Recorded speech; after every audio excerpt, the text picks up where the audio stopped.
welcome to 20 Minutes as part of the budget special that we're expecting 23-24, what the budget is going to be like. Let's have a conversation with Dr. Aqdas Afzal, economist, with us. Thank you so much for joining us. I think to start off the conversation, because a lot is being said about the expectations, because we do realize that it is election year. So what are your expectations, Dr. Is it going to be an election budget, or is the government going to have a budget which is more aligned with the IMF priorities? Okay, thank you very much, Nadia, for taking me on the show. I think I just want to share some background, and I think I would be remiss if I did not really tell the audience that this particular year, I think the government is trying to present a budget in a milieu that's probably the most challenging political and economic events since 1971. So I think, having said that, I think to answer your question, we really have to look at the kind of suffering that is going on in the economy with inflation at 38%. Pakistani economists have calculated that additional 20 million people are going to be pushed below the poverty line because of the super floods last year, and because of this massive inflation that is going on, and because of the import compression and lack of GDP growth. The total number of unemployed people in the economy is going to rise above 10 million. So these are very challenging situations, and I think any democratic government would be suffering from sleepless nights because of these numbers. But on the other hand, recently we have now seen that the IMF negotiations are certainly back on track. So I think what we can expect from this budget is that the Ministry of Finance is going to have to walk a very fine line between what is required, that is, giving relief to the people, especially in an election year, on the one hand, and then the requirements of the IMF or the conditionalities of the IMF on the other. So I think this doesn't really leave the government a lot of fiscal room to play with. But I think, so for this reason, I have been saying that these events or this situation is going to test this government's skill to the maximum. Is it just going to test their skill to the maximum, or is it also going to show their commitment towards economic reforms for Pakistan? I think it would be very hard to gauge the government's commitment towards reforms, especially since we all know that the whole system is now moving towards elections.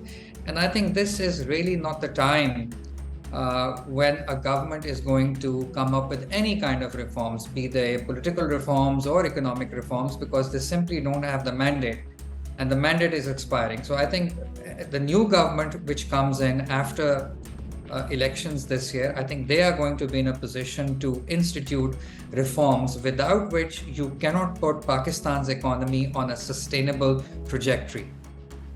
Okay, but on one hand, when you say that it's going to be the next government coming in after elections that will basically be looking for the economic reforms, because it's going to be for 5 years. But if I may say, if this government inclines more towards an election budget, then it's going to be a disaster for the economy. I don't think so, because I think, given that the government is still talking to the IMF, still hoping to sign on a dotted line with the IMF, I think the IMF has been extremely clear about what is permissible and what is not permissible. So I think there is really no room for this government to splurge or to show a lot of extra spending. Whatever spending they have to show or they are going to do, they are going to have to balance it out by cutting costs. And I think one of the places where they can really cut costs is by trying to reduce the size of the government, or by trying to be more efficient. So I think this idea... Size of the government really makes me smile, because I mean, what we see right now, since the time they have taken over the government, the size is like just expanding. There's hardly anybody who's not left being a sapper. But I think, Nadia, you have to remember that most of these SAPMs, Special Assistant to the Prime Minister, the acronym SAPM stands for Special Assistant to the Prime Minister.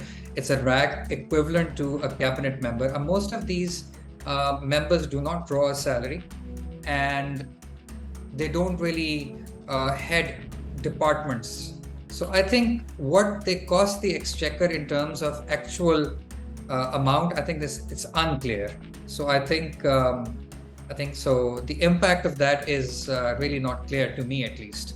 So, Dr. Saab, the tough conditions that already exist in the economic meltdown that Pakistan faces, what, in your opinion, is going to be the best for the government in order to provide relief, at the same time, safeguard its political interest, in other words, election interest, and at the same time also not hurt the economy?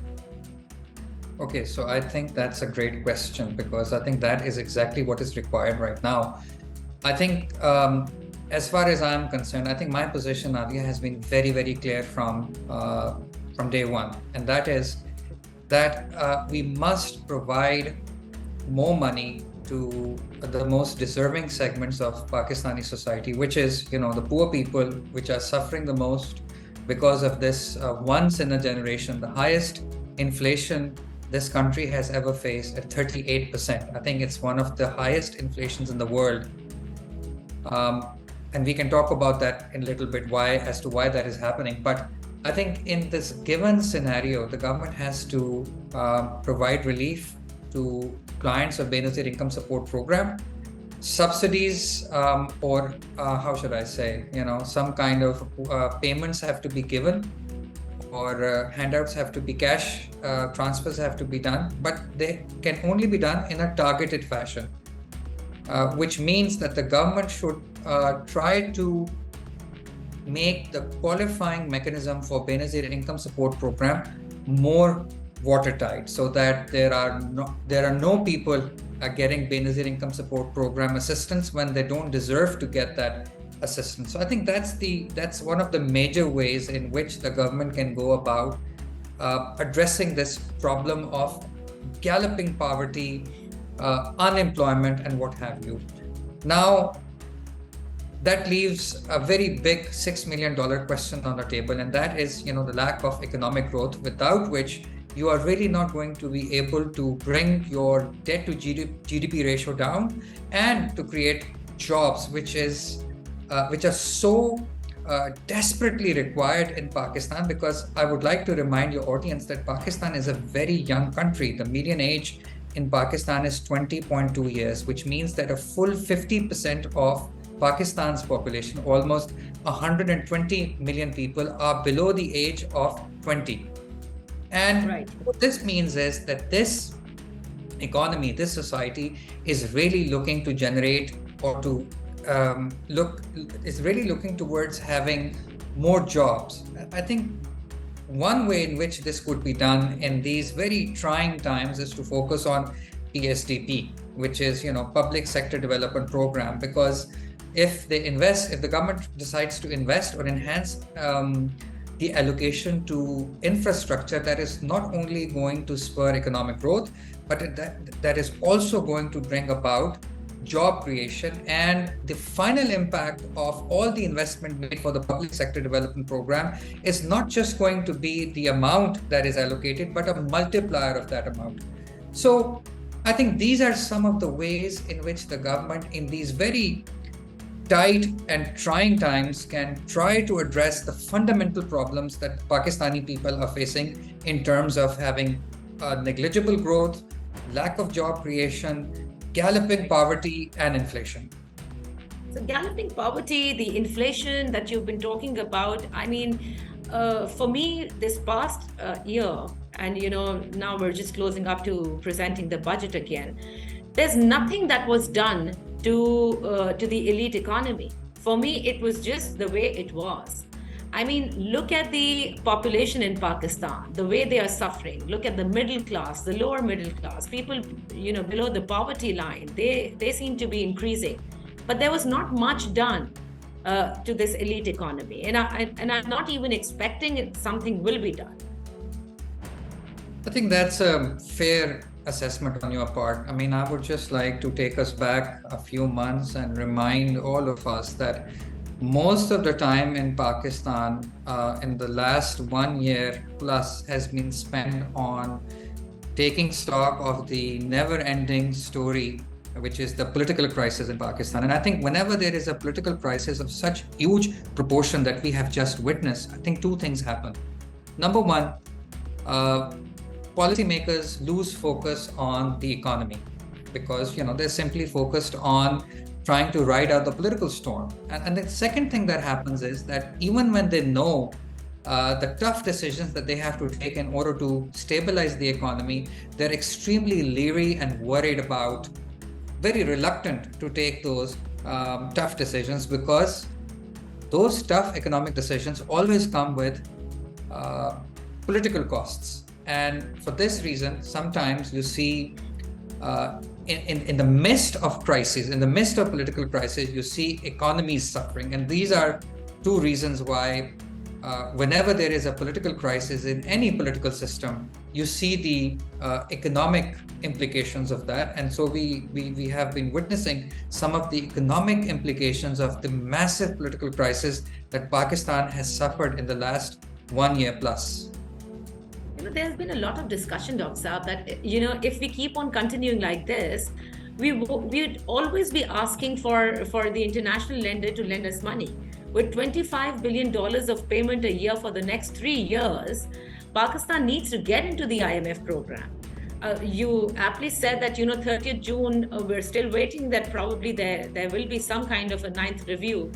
Whether the IMF is with us or not with, or we're not with IMF, I mean, the budget is still there to be presented. What happens after the budget? Do you not see that Pakistan will have to enter a fresh program? And that fresh program will be having much tougher conditionalities as compared to what we were just having right now. I mean, my expectation is, my hope is really that we'll be able to sign on the dotted line with the IMF.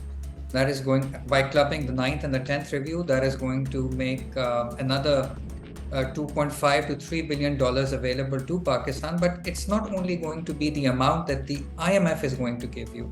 When the IMF enters into a staff level agreement or signs on the dotted line with any country, that's really seen as a signal that the IMF is reposing its confidence in the economy of that nation. So that really opens up many other avenues of external financing for countries. So I think for this reason, it is very important, and I'm hoping that the government is somehow going to be able to sign on the dotted line.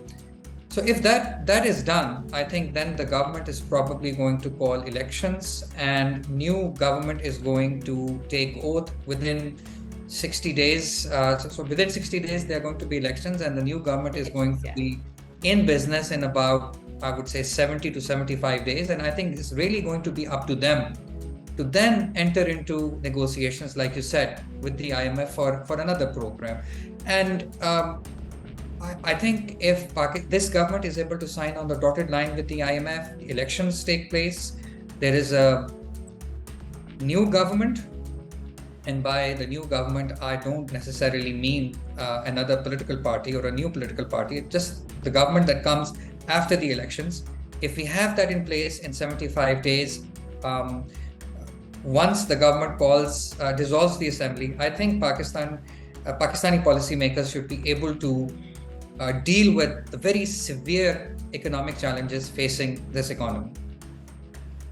Well, I'm quite pessimist right now, because the reason being that no matter whatever political party forms a government, or political parties, together forming a government, I've never seen in the past, because be it People's Party, be it PMLN or PTI or anybody else, we've got the hung parliaments also. I've never seen them having like real tax reforms in this country. I've never seen them, actually working. As you just said, there's a lot of political costs that the governments have to face and political parties have to face. But their focus is always the political cost. It's never been the economy. And that's why we see that Pakistan, time and again, has to be entering an IMF program. Look at the growth rate that we have. Look at our exports. Look at the economic structure right now the country has. It seems that there is no economic structure. And everything is just on a verge of collapse, or probably in the process of collapse. And I mean, when you talk about the tax, I've just been, reading, and there are unconfirmed reports that the petroleum levy is once again going to be increased. I mean, that's the easiest way to get your targets met. I mean, I hear you, Nadia, and I agree with a lot of the things that you have said. But where I would disagree with you is when you say that the Pakistani political or economy is on the verge of collapse. Pakistan is not on the verge of collapse. We are facing difficult economic situations. Pakistani people are suffering.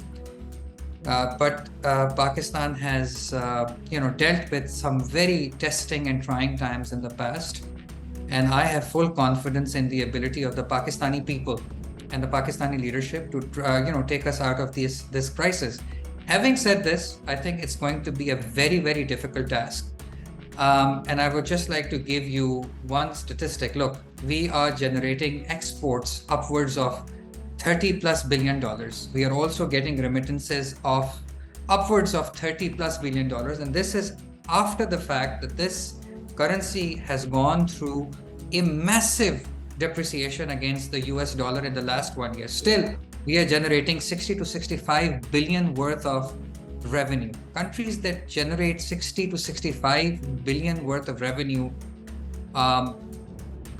they don't just collapse overnight. I think we are facing some tough situation, but I think Pakistani people need to have a little more faith in the Pakistani political and economic system. Okay. Last two questions that I'd like to ask you. The rupee depreciation that you just spoke about, I mean, there's a connectivity to it. Would you believe that, the former governor, State Bank, Raza Bakir, it was the time that, all of this started from there, because there was a lot of hot cash that was given. And at that time, I remember a lot of people from the, from your fraternity used to say that this is going to cost Pakistan in the longer term. Do you think that is also one of the reasons? I wouldn't say that. I think where I had some things to say about the way economic policy was being made by the previous government, I think by and large, their economic management was fine. And I think things really started snowballing out of control once hostilities erupted between Russia and Ukraine. And because Pakistan was going through a pernicious political crisis at the same time, the political class, the political leadership here in Pakistan was not able to make optimal economic policy decisions. I have faith in Pakistani economic managers, be they from the previous government or this government. I think they have done their utmost. And I think no matter who comes into power after these most recent elections are going to do their utmost. So it was really a confluence of many different crises that happened at the same time, reinforced each other, and then snowballed out of control. And this is why some people are really calling this Pakistan's poly crisis. Lastly, I'd like to ask you, do you believe, Dr. Saab, that Feb 2023 mini budget should be in place in this upcoming budget, especially the currency flexibility? I'm not so sure about what the February mini budget was all about. I mean, are you referring to the super tax? Yes, I think I personally think that the situation in Pakistan is such that the people, the consumers are suffering, are really suffering, are genuinely suffering. So I think there is really very little room to keep taxing them when they go to the petrol pump to get fuel, or when they're trying to upload a mobile card, or when they are trying to get some cash from the bank. So I think we really have to decide as to who is going to pay the bulk of taxes in the years to come. And I think if you do a cursory examination of history, you will find out that really the most stable and efficient way of taxing is through a system of progressive taxation, which basically means that people who make more money pay a higher rate of taxation, so that the overall level of inequality in society can be reduced, really. And that's what happens in countries that have like proper taxation system. Let's see what this budget is going to provide. Relief at the same time, keep things in place so that, it's somewhat also signaling to the IMF that we're not completely wanting to be out of all the priorities that IMF has probably highlighted for Pakistan's economy to be back on track. With that, thank you so much, Dr. Aqdas Afzal, for being with us for 20 minutes on our budget special. Thank you.